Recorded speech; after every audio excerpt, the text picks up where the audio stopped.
Որպես սահմանադրական դատարան դիմաց պատգամավորների ներկայացուցիչ, ես այսօր ձեզ կներկայացնեմ իմ գնահատականը, թե դրական կողմերի, թե այն թերությունների, որոնք շատ լուրջ են, որոնք չպետք է անտեսվեն։ Անհրաժեշտ եմ համարում շեշտադրել մի կարևոր հանգամանք։ Սահմանադրական դատարանը ցավոք սրտի մերժեց իմ միջնորդությունը գործի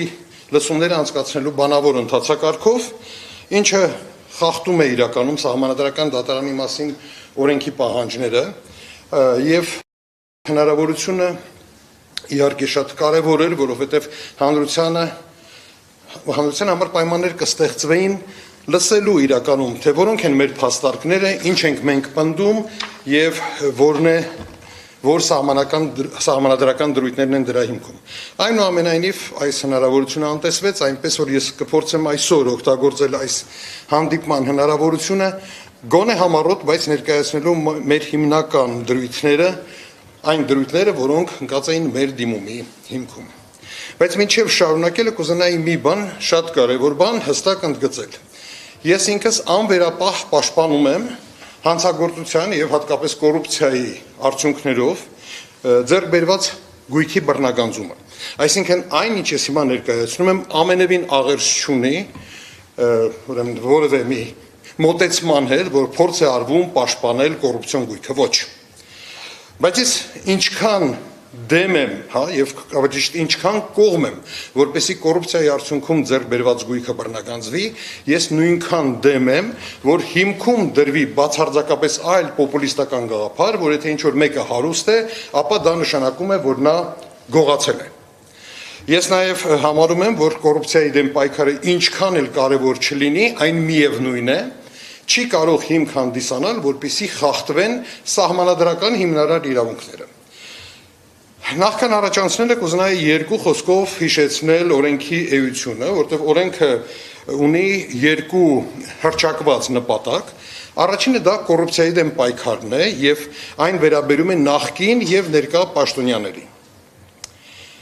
Երկրորդ հռչակված նպատակը, սրանք խնդրում եմ ուշադրություն դարձնել, որովհետեւ սրանք շատ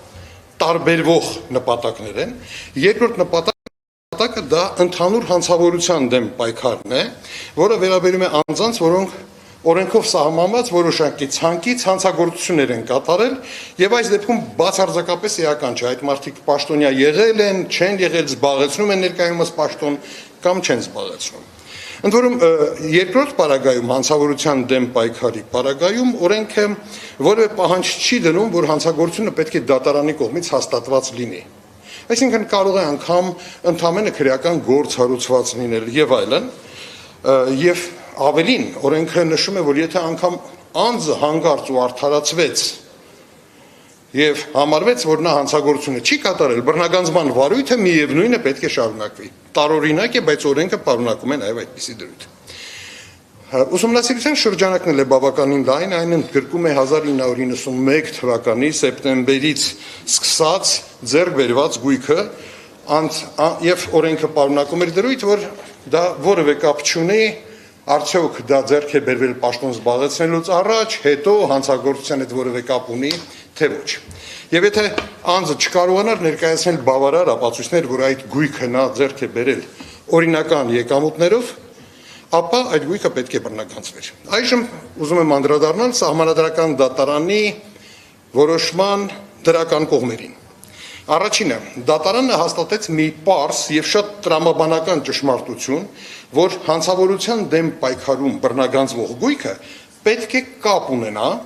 հանցագործության հետ։ Ես կապ բառը ասելուց ավելի երևի ճշգրիտ ձևակերպում կուզենայի օգտագործել, որպեսզի չդառնա այն քննարկման առարկա ավելորդ։ Դատարանը նշել է, որ այն պետք է որոշ հավաստիությամբ ցույց տրվի, որ կապ ունի այդ հանցագործության հետ։ Պետք չի միանշանակ դա ցույց տալ, բայց այնուամենայնիվ այն տրամաբանական կապ պետք է ունենա այդ հանցագործության հետ։ Բառացի, եթե մեջ բերեմ սահմանադրական դատարանի ասածը, դա հետևյալն է։ Բռնագանձման ենթակա է այն գույքը, որը կապ ունի համապատասխան հանցանքի հետ։ Սա բառացի ձևակերպումն է սահմանադրական դատարանի։ ասեմ, որ սա նորություն չէ, իրավաբանական նոր միտք չէ։ Այն դեռևս Տոդորովի գործով 2021 թվականի մարդու իրավունքների եվրոպական դատարանի այդ գործով ամրագրված է եղել որպես շատ հստակ սկզբունք եւ մենք այդ սկզբունքը մատնանշել ենք մեր դիմումում։ Ավելին ասեմ, որ Հայաստանի Հանրապետության հակակոռուպցիոն դատարանում քննվող գործերով բազմաթիվ փաստաբաններ այդ հարցը, այդ փաստարկը ներկայացրել էին։ Բայց դատարանները եւ դատախազները այն առ այս պահը մերժում էին իրավունքից իհարկե շատ հեռու որևէ աղերս չունեցող հիմնավորումներով։ Այնպես որ շատ լավ է, որ Սահմանադրական դատարանն այս հարցում վերջակետ դրեց։ Երկրորդ կարևոր արձանագրումը, որ արեց Սահմանադրական դատարանը, դա այն էր, որ նշեց, որ եթե խոսքը վերաբերում է կոռուպցիայի դեմ պայքարին, ապա պետական պաշտոնյայից կարող է բռնագանձվել միայն այն ենթադրյալ ապօրինի գույքը, որը ձեռք է բերվել պաշտոնավարումը սկսելուց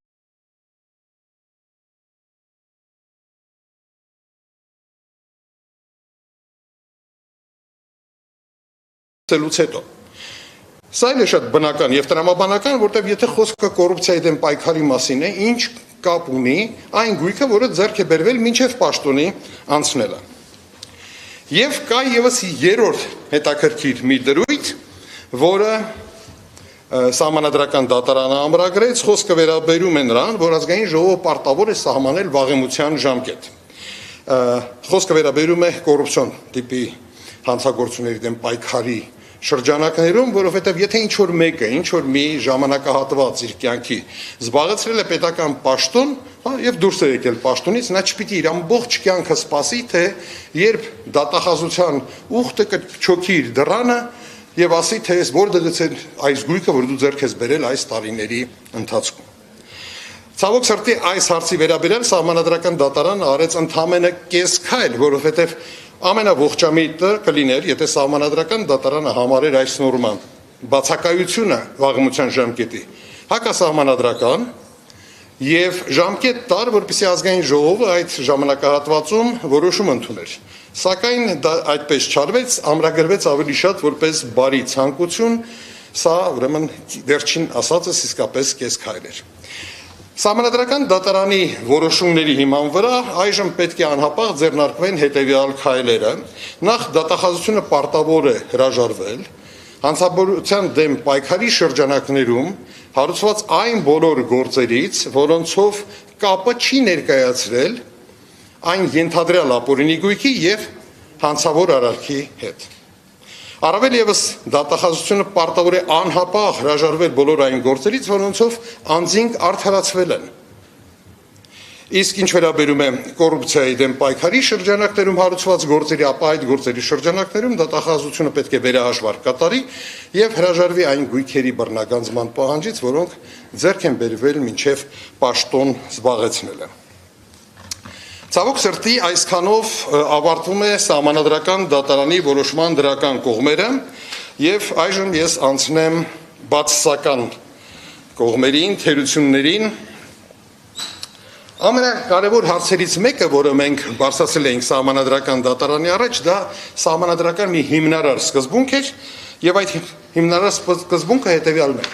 օրենքները, որոնք վատթարացնում են անձի իրավական վիճակը, հետադարձ ուժ չունեն։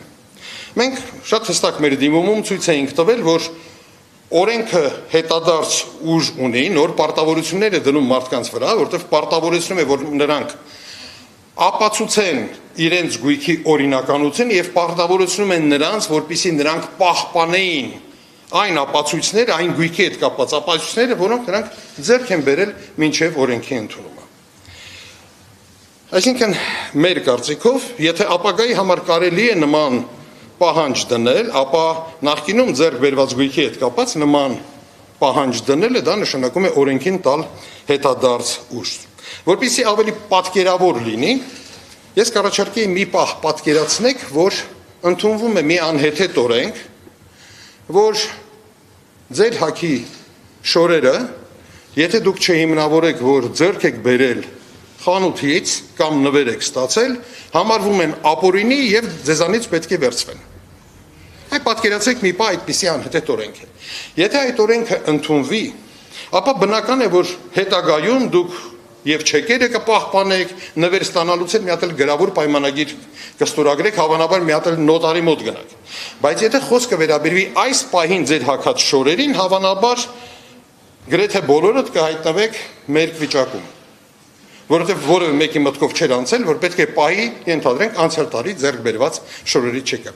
Այս օրենքը նմանատիպ դրույթ է պարունակում այլ գույքի հետ կապված։ Եվ ամենացավալին այն է, որ մեր այս փաստարկը սահմանադրական դատարանը դրան շատ տարօրինակ ձևով անդրադարձ կատարեց։ Սահմանադրական դատարանը նենգափոխեց մեր փաստարկը։ Մեր փաստարկի փոխարեն այն փոխարինեց, կարծես թե մենք ասում էինք, որ ապօրինի գույքը նախկինում պաշտպանված էր, իսկ հիմա ուրեմն դուք հարցականի տակ եք դնում, դրա համար հետադարձություն ունի,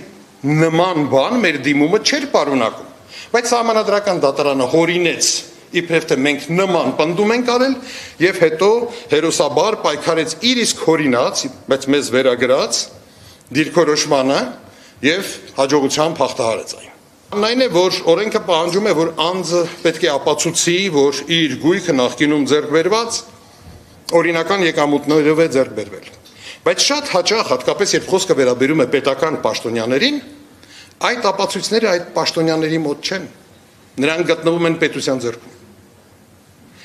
Իսկ այսօր մենք բախվել ենք շատ հետաքրքիր մի իրավիճակի, երբ պետությունը այդ ապացույցները ոչնչացրել է։ Եվ ոչնչացրել է շատ օրինական կարգով, որովհետև նրանց պահպանման ժամկետն է լրացել։ Կամ պարզապես կորցրել է պետությունը, որովհետև պատշաճ ձևով ենթադրենք 90-ական, 2000-ական թվականներին այն չի պահվել։ Օրինակ, անհատական եկամտային հարկի հաշվարկները Պեկում դուք կգտնեք միայն 2013 թվականից։ Հիմա պատկերացրեք այն մարդու որը պարտավոր է ինչ-որ մի բան ապացուցել, այդ ապացույցները գտնվում էին պետության ձեռքում, բայց պետության մեղքով նրանք անհետացել են։ Զրկանքները պետք է կրի այդ մարդը։ Եվ սա իսկապես մեր կարծիքով արդար դատաքննության իրավունքի կոպտագույն խախտում է։